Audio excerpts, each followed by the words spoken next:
In today's video, I'm going to try to do another one of those, like 3-deck by 3 spreads. I can't remember what I called it, but anyway, the idea is taking 3 different decks and doing a 3-card spread for each, and not necessarily having any prompt.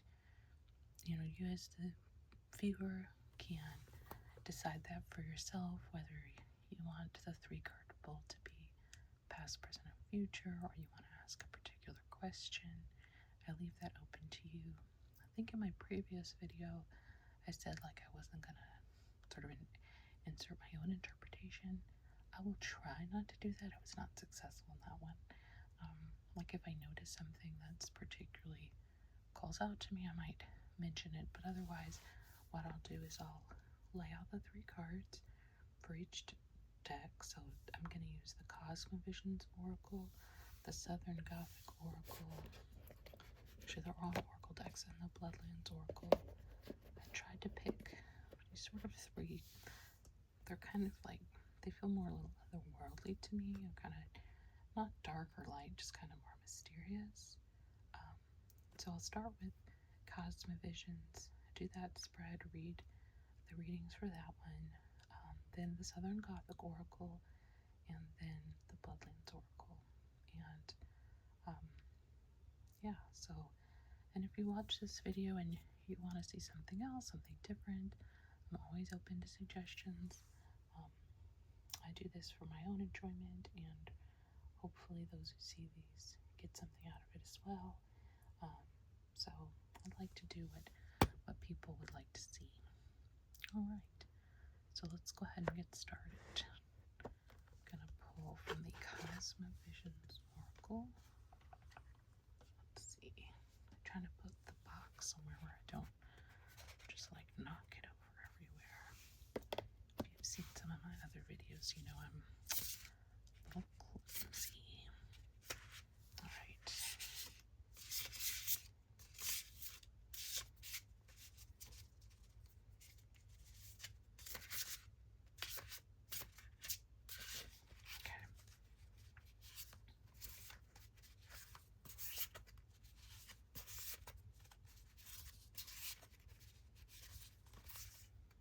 Okay, so here's the first card,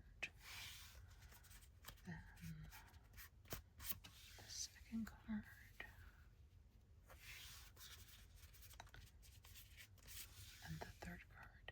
FYI, the cloth, I've changed it out from previous videos. It's still cloth made by the creator of there's a number from the Ocean Arcane, Terra Arcane, Ocean Arcane, Terra Arcane, and there's a few others.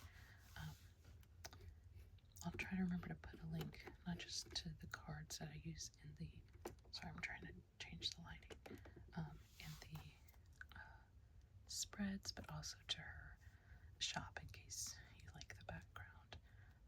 All right, so we've got our 3 cards, so let's see what we have today. We have the Crow. I believe one is Magician, because even though it's an Oracle deck, it's laid out a lot like a tarot deck. The Romantic. These are some big cards. So Major Arcana, and then they're the People. And then the 10 of Embers.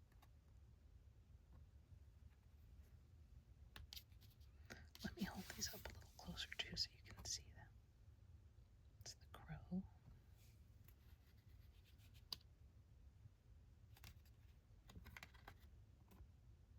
The Romantic.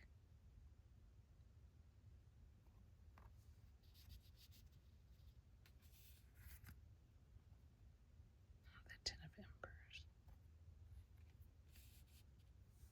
Alright. I'm going to use the big book. So there's a little book that comes in the box, but there's also a big book, so I'm going to use that. Okay. Let's see. So So first up is the Crow, and the mirror card is the Magician in the tarot. As if from nothing, the crow materializes. Emerald green ribbons of light shimmer around the crow as it carries death away on its back. The crow flies with certainty, and it understands there is an appropriate direction to all things. That which comes must eventually go. It's during your time with the crow that you must come to terms with your new state. While the crow may seem small, it is the magician, manifesting a strong current of energy from within. Upright meaning, force of creation, manifestation, willpower, presence, neutral. The crow teaches us how to change energy into a force of creation. We can learn great things from the crow, but even greater things from ourselves. If you can will it, it can happen. You've called upon the crow to manifest boundless creative energy. Let it fill you and then exhale it back into the universe. When there's something in your life that you want, meditate on it. If it doesn't already exist, create it. You will find that you naturally gravitate toward the paths that will get you there. And then let me find the romantic.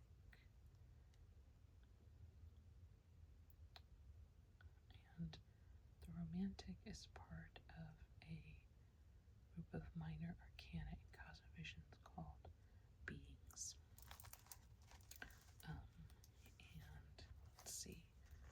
So let me find it. There's the wanderer, the shapeshifter, the mystic, the protector, the composer. Okay, the romantic. And I believe they correspond to like the court cards, if I remember. Yeah, okay. Mirror card is Knight of Chalices for the romantic.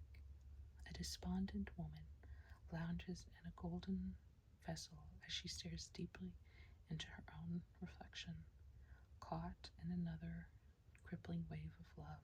Around her, the world blooms in beauty, but the romantic is too lost in her own head to remove her eclipsing hat for summer skies. The romantic exhibits two sides, sweeping wondrous love and catastrophic emotional upheaval. Finding the middle ground is key in a healthy balance. Upright meaning, following the heart, idealist, romantic, presence uplifting. Upright, this is a character who chooses to see the beauty in things and can also be easily wrapped up in their own emotions. If the romantic pops up in a reading, take a minute to really cherish the good that you have in your life. It can be very easy to get caught up with the bad that we forget to acknowledge all that is good. The romantic teaches us that if we move forward with our heart and mind, love will surely follow. And the last card is the Ten of Embers. The mirror card is the Ten of Wands. On the other side of the volcanic eruption, a surreal miracle seems to be occurring. The tin flames careening from the sky are turning into strange alchemical fire. As the fire strikes the ground, it evaporates into water, leaving seeds of life in its place. Upright meaning, accomplishment, responsibility, burden, presence neutral. You're at a point where you can now measure your accomplishments with great satisfaction, but this brilliant achievement comes with a deep sense of responsibility. When this card arrives, it reminds us that the achievements we desire in life do not come free of burden. There are many invisible intricacies involved that come together to make something great. Now you must be conscious of it. You must know when to dim your flame, when darkness is required for others to blaze forward, and when to brighten your flame when times call for you to take the lead. For me, one of the things I see in this spread is like transformation, right? The crow is a magician, the romantic sort of balancing, well, I guess more sort of like idealism, which is in its own way sort of changing reality into something else. And then the Ten of Embers, like they said, it's changing. The volcanic fire is changing as it lands. So in my own life, I'm sure there's something related to it, but at the moment, nothing in particular is coming to mind other than that. I'm in a particularly tumultuous might not be the right word, but there's change going on. But, hopefully there was something in these three that was useful to you. But let's go ahead and go on to the next oracle. So this was the Cosma Visions Oracle, the Crow, the Romantic, and the Ten of Embers / Wands.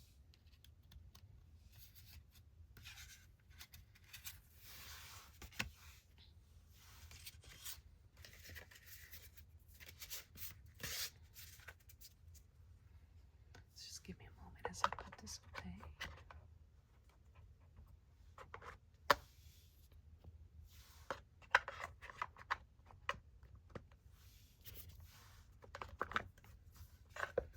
I recently reset up where all my tarot decks go, tarot oracle. So I'm trying to be better at putting things back where they belong. Alright, so the next deck I have here is the Southern Gothic Oracle. Let's see what we have.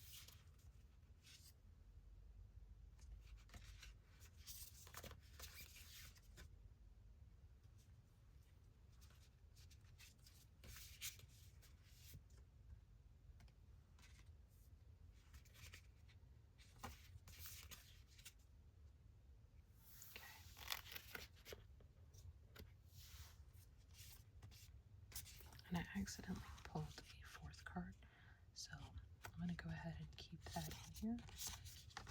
And we'll sort of do the first three and then have that one kind of done at the end. So let's put the three down, and I'll kind of lay it on top, maybe there at the end, since there's not really a lot of room in my setup.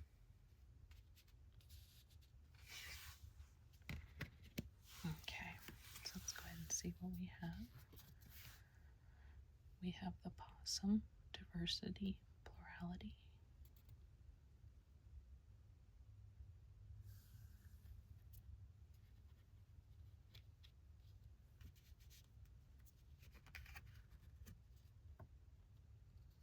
Then we have the Bayou, Emotions and Manifestations.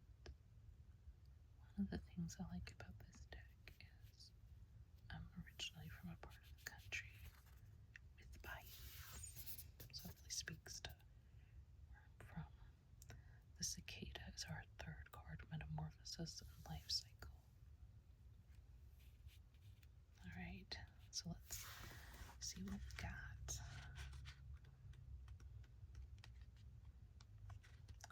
The Possum, Diversity, Plurality.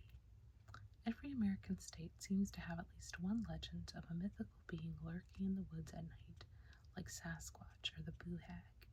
In the South, there are dozens of them. Some of the most colorful are the Chupacabra, the Wood Booger, Tennessee's White Bluff Screamer, and the Ozark Fook Monster. Consider, however, the common possum. With the body of a cat, the pouch of a kangaroo, the tail of a rat, and the face of a little demon, our little American marsupial seems to be at least as interesting as any of those other impressive creatures. In stories from Sinuan Biloxi lore, the opossum character was often portrayed as a liar or trickster because of his real-life ability to play dead. The possum card represents the beauty of plurality. Each of us is the child of thousands of ancestors, each of whom contributed something unique to the DNA that makes us who we are. Stop lurking in the shadows and take pride in the multifaceted jewel that is you. Next, we have the Bayou, Emotions, manifestation. A bayou is what Southerners call a low-lying wetland or a swamp. When you encounter a bayou in nature, it's actually, I believe, a river that's not moving, but whatever. When you encounter a bayou in nature, you may feel a sense of foreboding. We often associate swamps with stinging insects, ooze, and dangerous creatures lurking beneath the depths. In Southern folk tradition, however, the bayou is as much a place of beauty as of menace. Swamps and bayous are fertile, rich environments teeming with life. They have long been sources of survival for hunters, trappers, and fishermen, so they offer an air of promise and mystery to those who visit. The bayou card is a water signifier, which is about emotions. Like the bayou, our emotional life can be a life-giving oasis or a quagmire. Allow your feelings to pass through you and keep the ones that serve you in productive ways. Gaze at your reflection and ponder the watery depths of your heart. Next we have Cicada, Metamorphosis and Life Cycle. If your intuition led you to the Cicada card, you're embarking on a time of deep personal metamorphosis. Although they stay underground for much of their lives, these insects break free and become active after years of hiding. This life energy serves as a direct calling to people who need to come out from obscurity and to break free of restrictions that have been confining them. The Cicada card challenges you to reflect and be reborn as a new, more honest version of yourself. Perhaps you're not yet ready to emerge, and you're recognizing the importance of your underground phase, in which you're ruminating on the person you are to become. Cicadas, often called locusts in the South, have a long and transformative life cycle, which is why they're associated with longevity, metamorphosis, and reincarnation.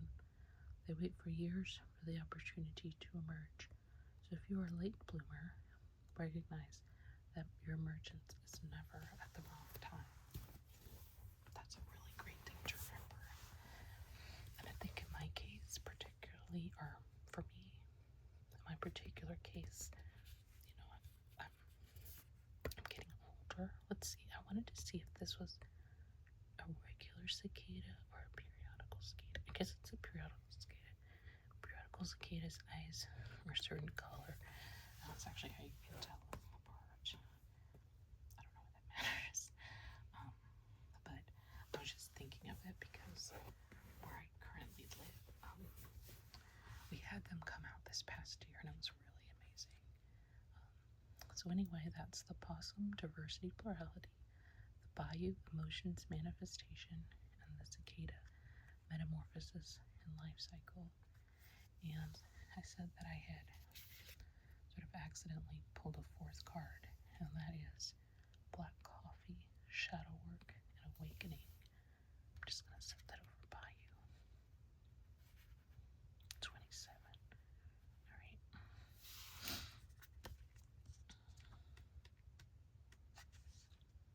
Darkness, black, inky, deep darkness, is a key ingredient to a balanced life. Black coffee, with its jolt of caffeine, is a good signifier of the awakening you need right now. Will it be sweet and creamy or bitter like pure black coffee? Gazing into the darkness is a necessary part of adulthood. We fear and dread facing painful situations, such as conflict, grief, and loss. But avoiding reality because it hurts is unhealthy. Coffee symbolizes awakening, which indicates that you are perhaps now in some sense asleep. If you remain in the twilight of your memories, you're not avoiding the dark, but wallowing in it. In order to see light again, you'll need to step forward with courage to embrace your unique opportunities in future. Shadow work is about letting go. Letting go is about forgetting in a sense. Sip the coffee, blink your eyes. A new day has dawned.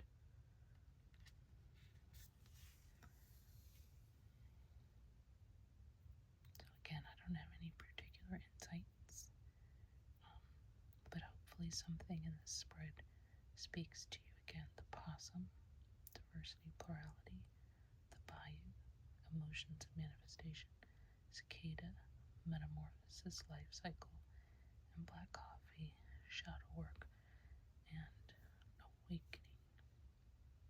I guess you could kind of see that as using these three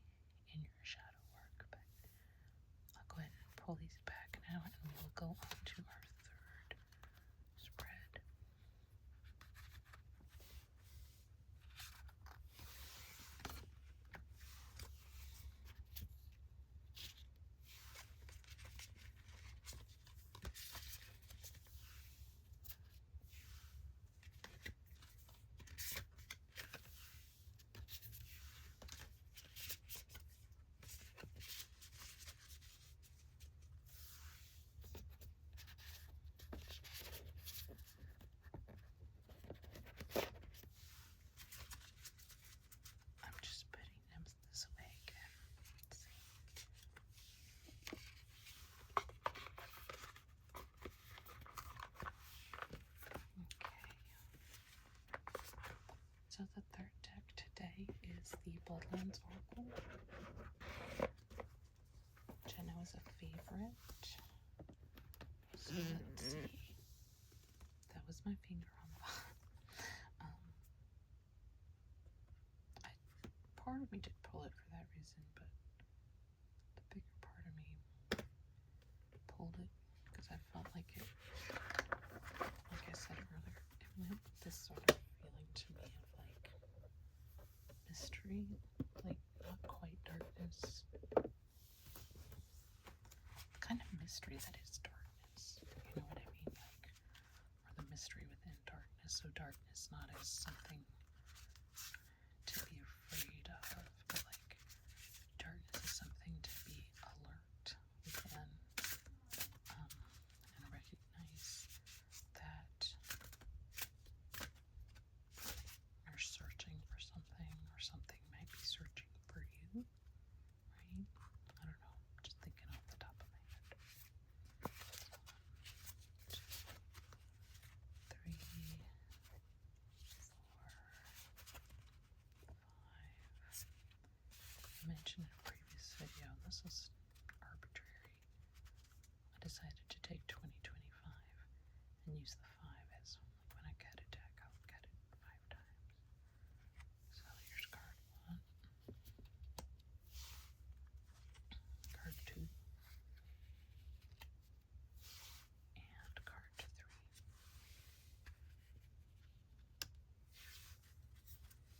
Let's see what we have.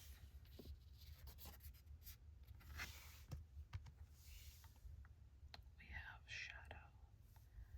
Well, so that last deck, right, we had a card about shadow work.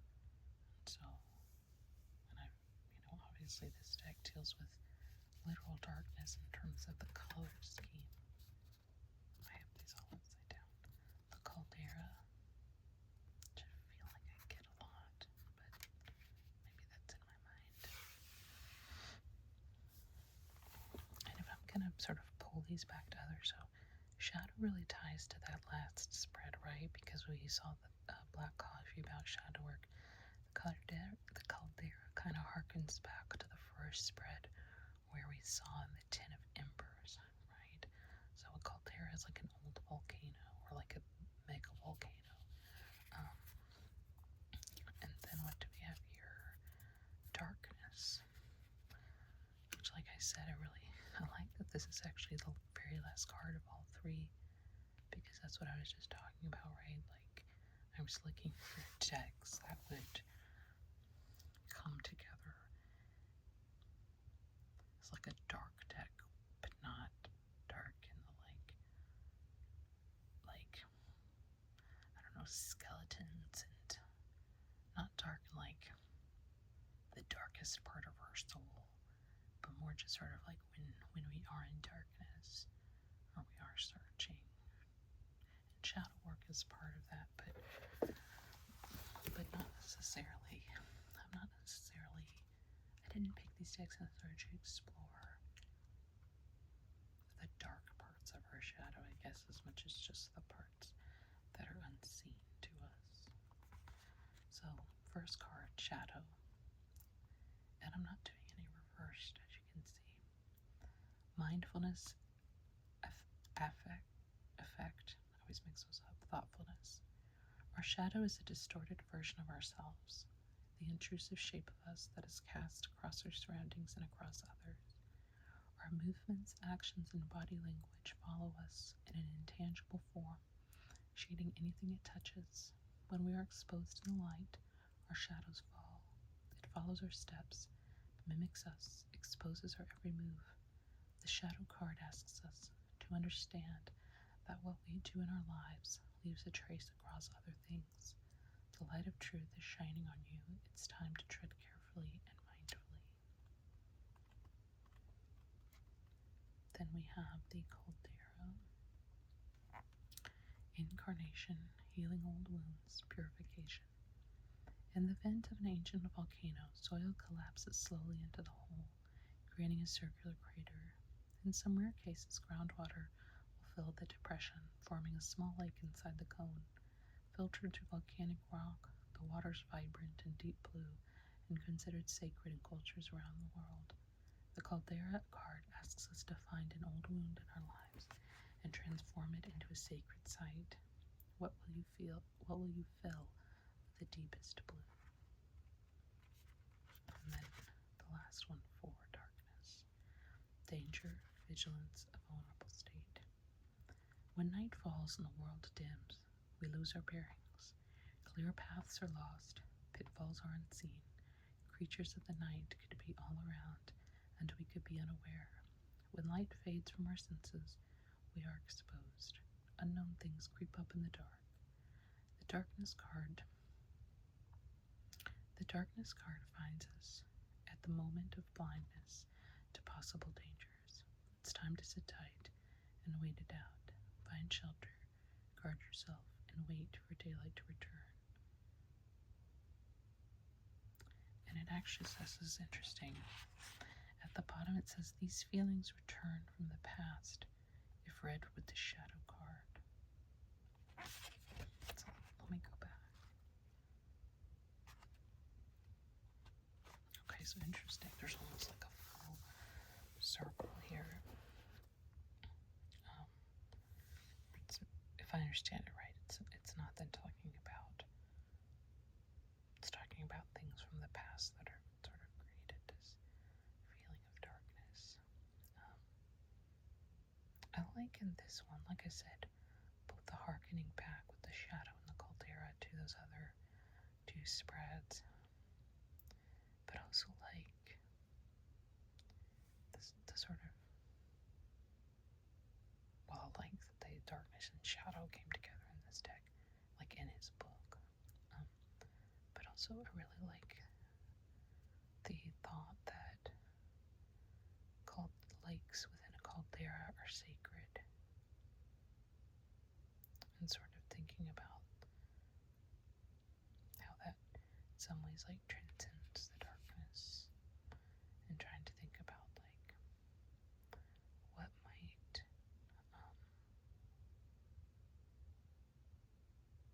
I don't know, this sounds weird, like what your lake might be filled with that would,